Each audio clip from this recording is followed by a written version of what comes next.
Complete Works of Swami Vivekananda. Volume 3.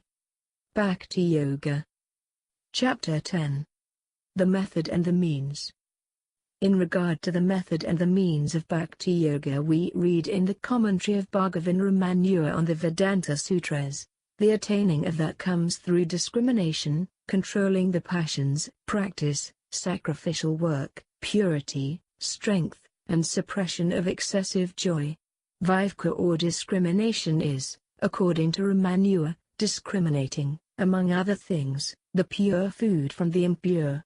According to him, food becomes impure from three causes: 1. By the nature of the food itself, as in the case of garlic etc. 2. Owing to its coming from wicked and accursed persons, and 3.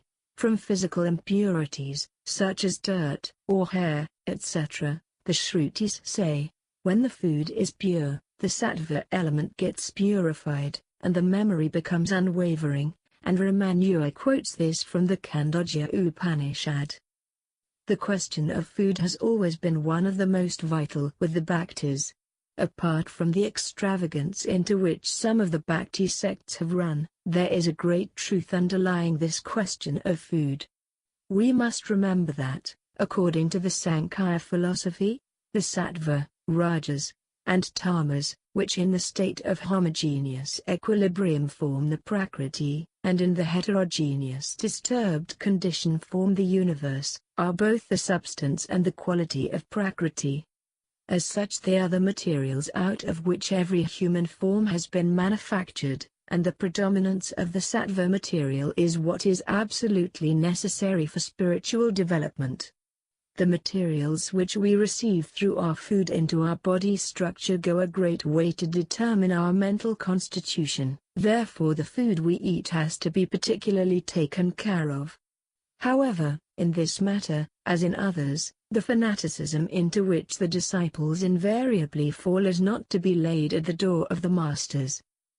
And this discrimination of food is, after all, of secondary importance. The very same passage quoted above is explained by Shankara in his Bhashya on the Upanishads in a different way, by giving an entirely different meaning to the word ahara, translated generally as food. According to him, that which is gathered in is ahara. The knowledge of the sensations, such as sound etc., is gathered in for the enjoyment of the enjoyer, self. The purification of the knowledge which gathers in the perception of the senses is the purifying of the food, ahara. The word purification of food means the acquiring of the knowledge of sensations untouched by the defects of attachment, aversion, and delusion, such is the meaning.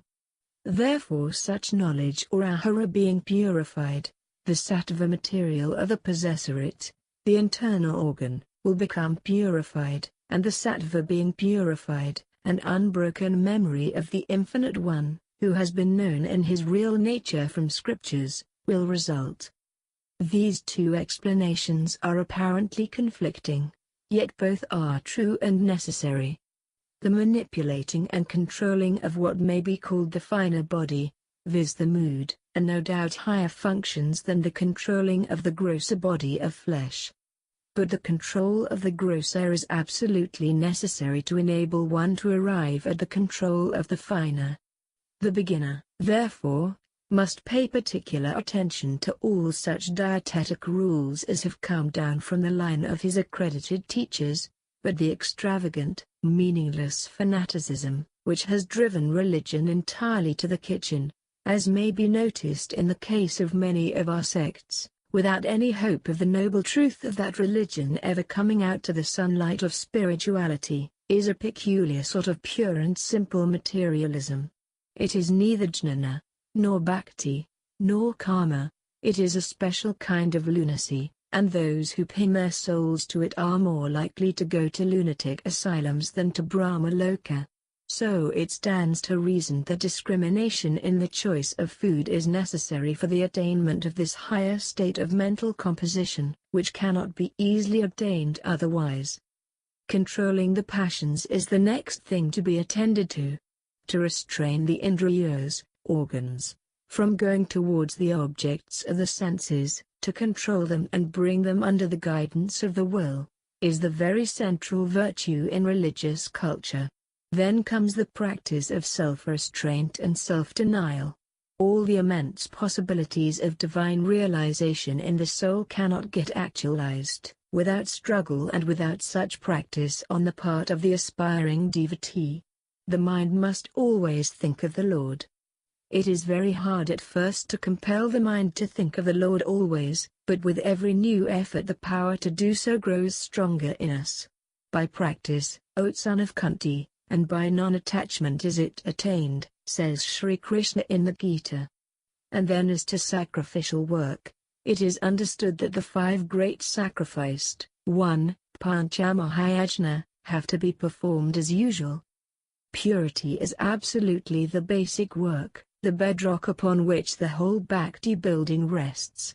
Cleansing the external body and discriminating the food are both easy, but without internal cleanliness and purity, these external observances are of no value whatsoever. In the list of qualities conducive to purity, as given by Ramanua, there are enumerated, satya, truthfulness, arjava, sincerity, daya, doing good to others without any gain to oneself, ahimsa, not injuring others by thought, word, or deed, and abhaya, not coveting others' goods, not thinking vain thoughts, and not brooding over injuries received from another. In this list, the one idea that deserves special notice is ahimsa, non-injury to others.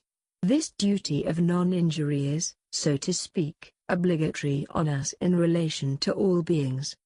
As with some, it does not simply mean the non-injuring of human beings and mercilessness towards the lower animals, nor, as with some others, does it mean the protecting of cats and dogs and feeding of ants with sugar, with liberty to injure brother man in every horrible way. It is remarkable that almost every good idea in this world can be carried to a disgusting extreme. A good practice carried to an extreme and worked in accordance with the letter of the law becomes a positive evil. The stinking monks of certain religious sects, who do not bathe lest the vermin on their bodies should be killed, never think of the discomfort and disease they bring to their fellow human beings. They do not, however, belong to the religion of the Vedas. The test of ahimsa is absence of jealousy. Any man may do a good deed or make a good gift on the spur of the moment or under the pressure of some superstition or priestcraft, but the real lover of mankind is he who is jealous of none. The so-called great men of the world may all be seen to become jealous of each other for a small name, for a little fame, and for a few bits of gold. So long as this jealousy exists in a heart, it is far away from the perfection of ahimsa. The cow does not eat meat, nor does the sheep. Are they great yogis, great non-injurers, ahimsakas? Any fool may abstain from eating this or that, surely that gives him no more distinction than to herbivorous animals.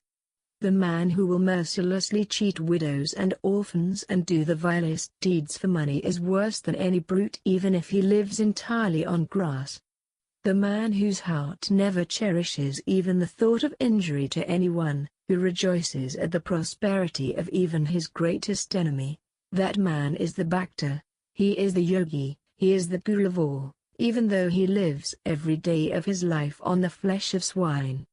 Therefore we must always remember that external practices have value only as helps to develop internal purity. It is better to have internal purity alone when minute attention to external observances is not practicable. But woe unto the man and woe unto the nation that forgets the real, internal, spiritual essentials of religion and mechanically clutches with death-like grasp at all external forms and never lets them go. The forms have value only so far as they are expressions of the life within. If they have ceased to express life, crush them out without mercy. The next means to the attainment of Bhakti Yoga is strength, anavasada. This Atman is not to be attained by the weak, says the Shruti. Both physical weakness and mental weakness are meant here.